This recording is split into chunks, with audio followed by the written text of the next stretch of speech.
치유와 회복의 이름 예수. 본 말씀을 중심으로 해서 하나님의 말씀을 함께 나누도록 하겠습니다. 사도행전 3장은 아주 중요한 이야기가 나오죠. 어떤 이야기라고요?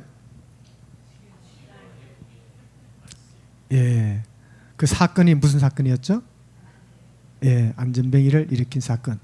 이것은 초대 교회의 사도행전 가운데 있었던 가장 처음 사건입니다.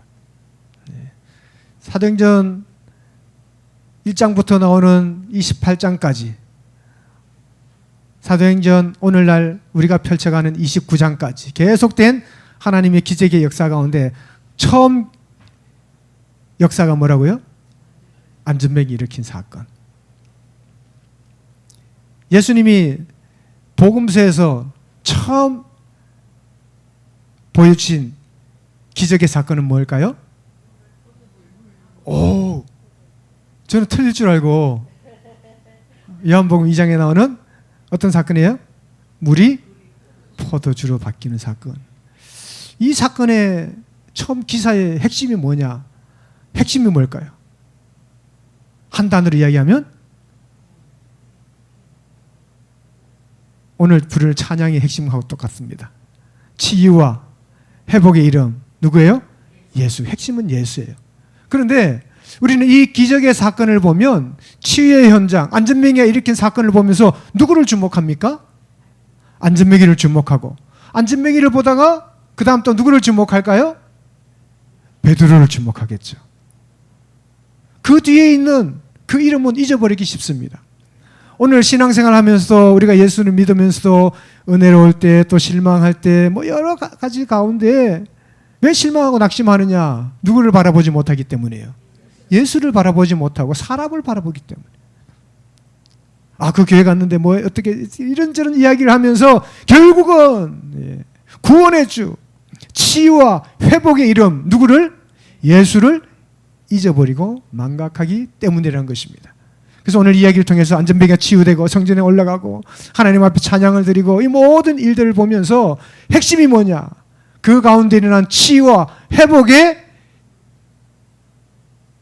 파운데이션, 본질, 그 기초, 그 이름이 누구라고요? 예수. 다른 건 다 잊어버려도 누구를 기억해요? 예수.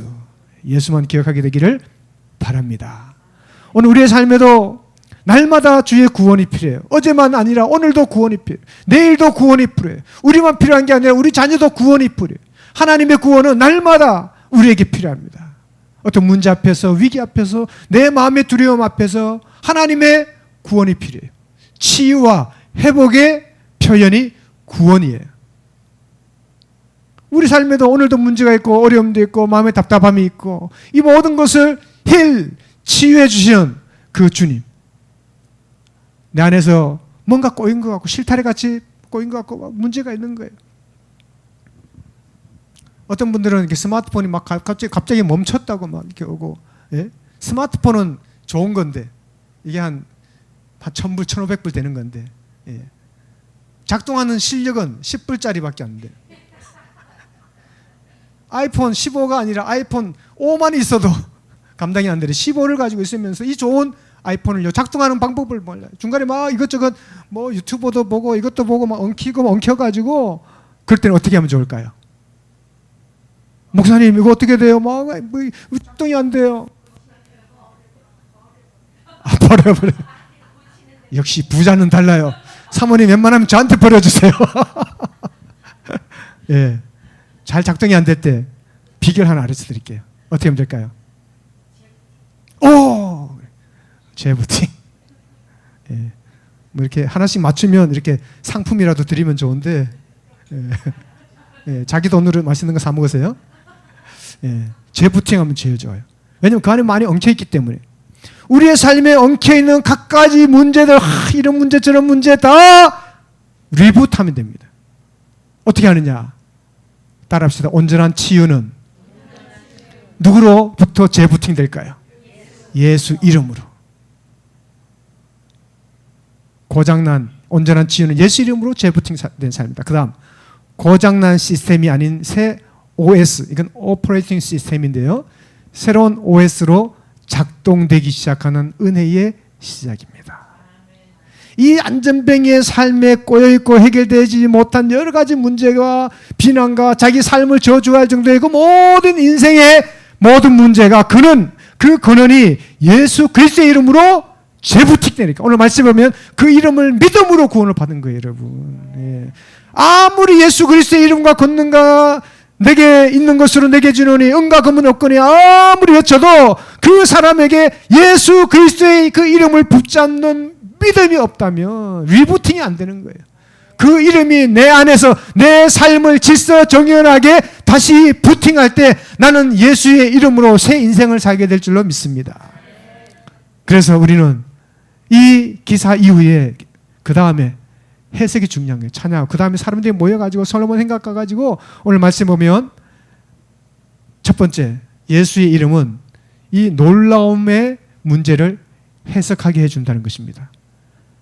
이 놀랍다는 말은 상당히 충격을 받은 거예요. 놀라며라는 말은 엑사우보마이라는 말인데 깜짝 놀라서 너무나 놀라서 감정적으로 완전히 압도되는 호기심이 아니라 존재적으로 이게 뭐지 하는 충격적인 놀람을 이야기합니다. 이 놀람의 사건에 대한 해석이 붙는 거예요. 오늘 말씀 3장 11절 시작. 나은 사람이 베드로와 요한을 붙잡으니 모든 백성이 크게 놀라며 솔로몬의 행각이라 불리는 행각으로 모여 달려가거늘 베드로가 이것을 보고 백성에게 말하되 이스라엘 사람들아 이 일을 왜 놀랍게 여기느냐 우리 개인의 권능과 경건으로 이 사람을 걷게 한 것처럼 왜 우리를 주목하느냐. 그 사람 놀란 가운데 주목을 합니다. 안전뱅이를 받다가 베드로를 받다가 야 베드로를 추종하려고 하는 거예요. 단순히 응시하는 것이 아니라 집중해서 기대감을 가지고 야 베드로는 위대한 사람이다 보는 거예요. 그래서 베드로를 교황처럼 세우는 거예요. 근데 그 베드로는 얘기합니다. 왜 나의 베드로와 요한 이 개인의 권능과 경건으로 이 사람이 일어나는 것처럼 왜 나를 쳐다보느냐라는 거예요. 뭘 이야기합니까? 사람의 경건의 능력이 아니라 전적으로 하나님의 능력으로 된 일이다라는 것을 가르쳐 주는 거예요. 삶의 실타래처럼 꼬여있는 여러 가지 문제와 그 질문과 그 이유와 그 놀람을 해결하는 방법은 그 원인되는 예수 그리스도를 바라보는 것입니다. 삶에 흔들어지는 퍼즐들을 맞추려 때 여러분 100개짜리 200개짜리 퍼즐 이렇게 맞추는 거 해보셨죠? 예. 그 퍼즐을 빨리 맞추는 비결이 뭔지 아세요? 퍼즐을 뒤로 엎으면 그 뒤에 뭐가 나와요? 그림이 나와요. 그 그림을 보는 거예요. 우리 인생의 모든 문제의 해결자 되시는 예수 그리스도, 우리를 만드시고 우리를 창조하시고 우리의 생사복과 우리의 심리와 우리의 인생의 해답까지도 보여주시는 예수 그리스도를 깊이 묵상하면 우리의 삶의 문제가 풀리는 줄로 믿습니다. 인간의 경건이나 능력이 아니라 전적으로 하나님의 능력임을 고백하는 우리 모두가 되기를 바랍니다. 그러므로 베드로도 이 기적의 중심에 내가 했다는 것이 아니라 그 시선을 누구에게 돌려요? 예수 그리스도께. 그래서 제가 예전에 한번 얘기했나요? 손가락이. 우리 목회자들 그렇고 모든 지도자는 손가락이. 우리는 누구를 가르칩니까? 예수 그리스도 아니에요. 목회자가 존경의 대상이고 목회자가 숭배의 대상이 아니라 목회자는 누구를 가르쳐요? 예수 그리스도를 가르치는 손가락이에요. 그 손가락을 믿고 그 손가락이 위대하다고 바라보는 어리석임이 아닌 거예요. 그래서 신천지라든지 이런 이단들은요, 자기가 막 숭배의 대상이고 자기가 하나님의 아들인 것처럼 그런 하나님 앞에 위선과 하나님 앞에 큰 잘못을 저지르고 있는 것을 봅니다. 베드로는 그 모든 기적의 중심이 예수 그리스도이다. 그러므로 우리에게도 이러한 온전한 주님을 바라보는 믿음이 있어야 될 줄로 생각이 됩니다. 믿음은 그저 어두운 곳을 바라보게 하는 내가 가지고 있는 손전등이 아니라 하나님이 우리에게 보여주는 번개와 같이 하나님의 태양과 같이 분명하고 확실한 진리임을 믿게 되시기를 바랍니다. 내가 그저 생각하는 것, 내 관점을 가지고 내 문제를 해결하는 그러한 협소하고 옹졸한 믿음이 아니라 전능하신 하나님의 능력과 기적과 그 권세를 믿는 우리 모두가 되면 좋겠습니다. 그래야 우리 앞에 있는 자그마한 앞길만 비추는 것이 아니라 내 인생을 비춰주시는 하나님의 은혜의 삶을 살게 될 수가 있습니다. 그러므로 우리는 하나님의 영광을 바라보는 거예요.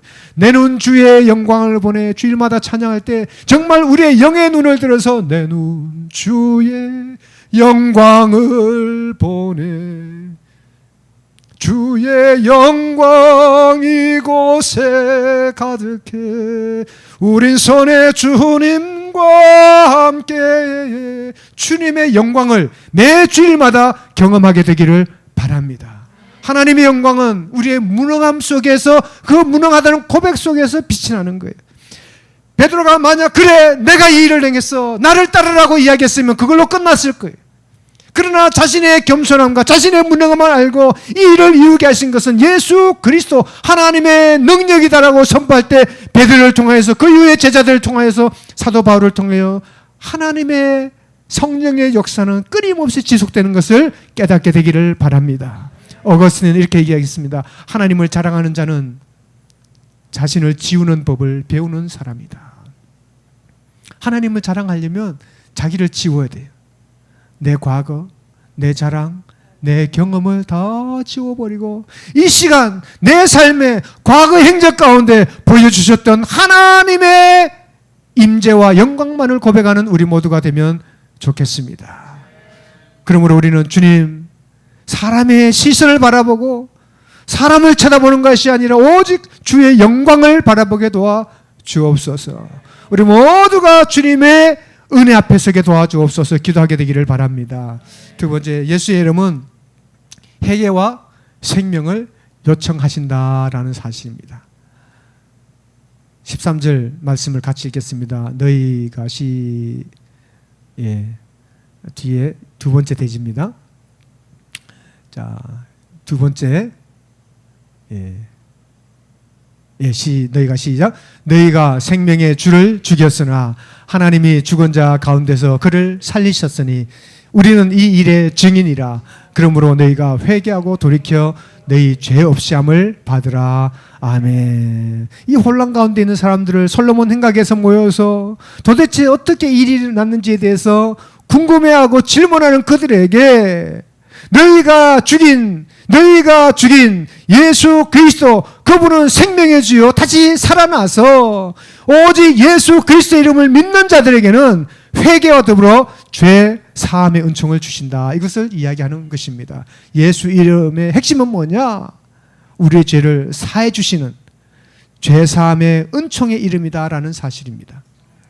그러므로 죄 없이 함을 받으라라는 말은 우리의 주홍 같은 죄가 우리 모든 죄를 완전히 기록에서 없앤다는 것인데, 파기되는 채무서를 의미합니다. 빚을 졌는데 너의 빚은 얼마고 빚을 졌는데 이 빚을 진 종이가 불에 타서 완전히 없어지면 우리는 빚을 갚지 않아도 되는 거예요.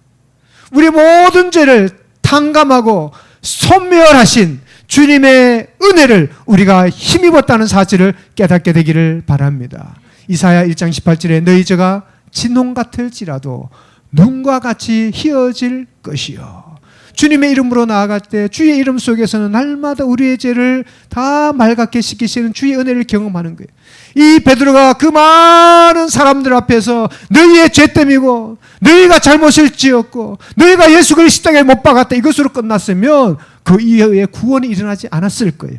그런데 너희가 죄 사함을 받기 위하여 회개하라, 돌이키라 라고 이야기하고 그들이 믿음 가운데 그의 죄를 뉘우쳤을 때, 회개했을 때 하나님은 구원의 역사를 펼쳐 가시는 것입니다.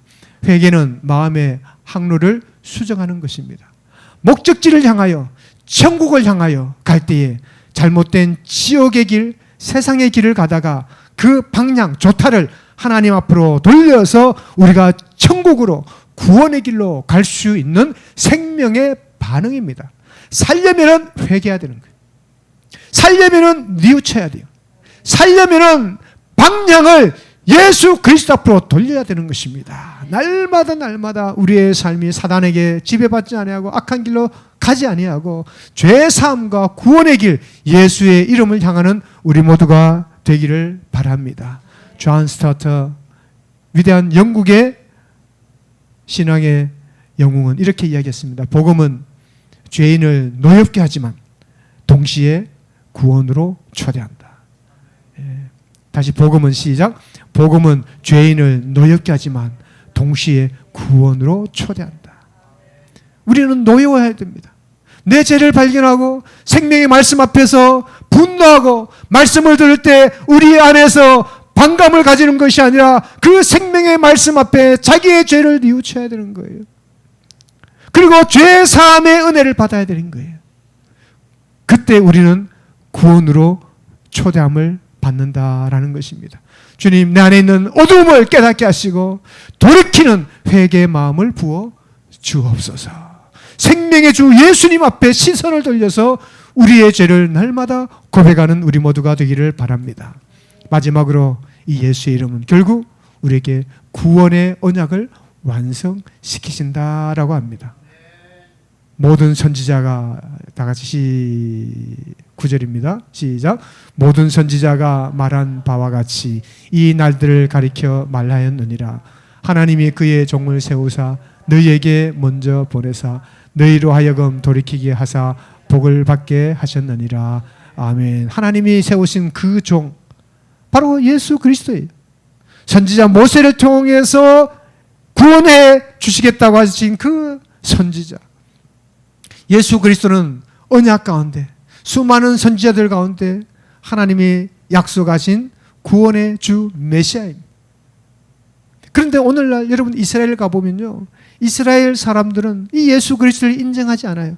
아직도 오실 메시아가 있다고 생각을 하고 착각하고 바라봐요. 왜냐? 그 메시아는 왕궁에서 자기 민족을 번성시키는 왕으로 생각하기 때문에.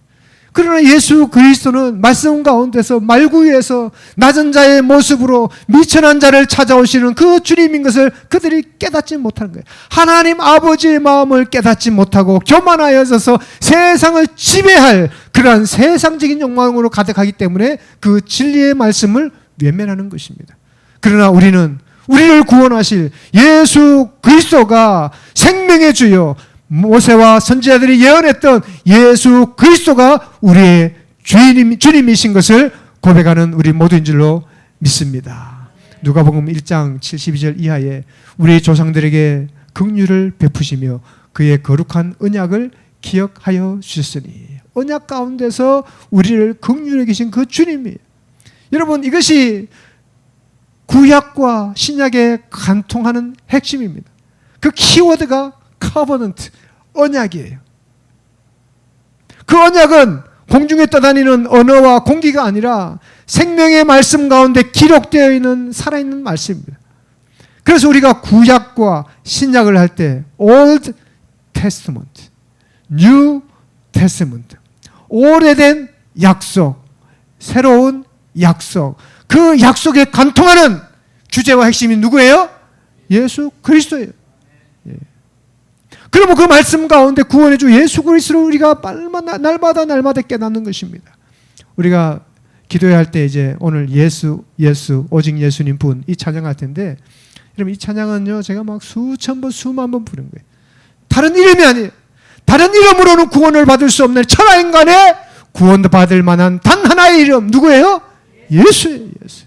예수의 이름만을 가지면 우리는 다시 살아나고 치유되고 회복되는 줄로 믿습니다. 내 안에 답답한 문제, 내 안에 엉켜있는 문제, 내 안에 해결되지 않는 문제, 여러 복잡한 관계의 문제, 그 모든 문제들을 단숨에 해결할 수 있는 방법은 오직 단 하나의 이름, 예수 그리스도이다. 그래서 이 언약의 예수 그리스도가, 은혜의 그 언약 가운데 있는 자는 우리의 발밑이 무너질 때도 우리에게 영원한 기반은 바로 예수 그리스도이다라는 것입니다. 그러므로 하나님, 우리 예수 그리스도의 그 은혜를 날마다 경험하고 예수 그리스도로 말미암아 축복의 통로가 되게 도와 주옵소서. 결론입니다. 치유의 능력은 예수 이름 안에 있다. 따라합시다. 치유의 능력은 예수 이름 안에 있고 그 이름은 지금도 살아 역사하신다.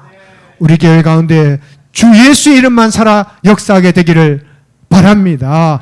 예수 이름은 오늘도 나를 일으키고 우리 교회 공동체를 일으키고 민족과 열방을 일으켜 세울 줄로 믿습니다.